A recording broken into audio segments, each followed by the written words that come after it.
Hey everyone, if you've seen the ads for Sopami Car Coating Spray, promising a super glossy finish and water repelling protection in seconds, you might be wondering, is it the real deal or just another too good to be true product?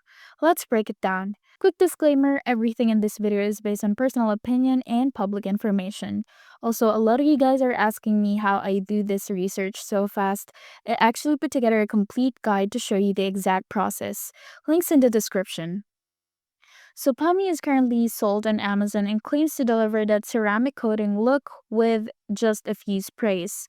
According to the Amazon listing, the product has 63 global ratings, averaging about 3.6 out of 5 stars.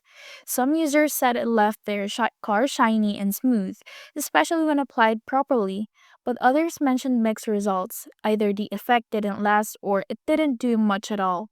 Also, there's no Trustpilot page or verified brand presence, which makes it harder to check for reputation beyond the listing. So, is it a scam? Not exactly, but it's definitely more of a budget quick fix than a pro grade ceramic coat.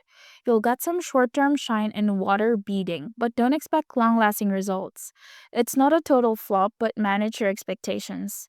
Have you tried Supami? Drop your experience in the comments, and if you found this video helpful, give us a like and subscribe for more real reviews. See you in the next one.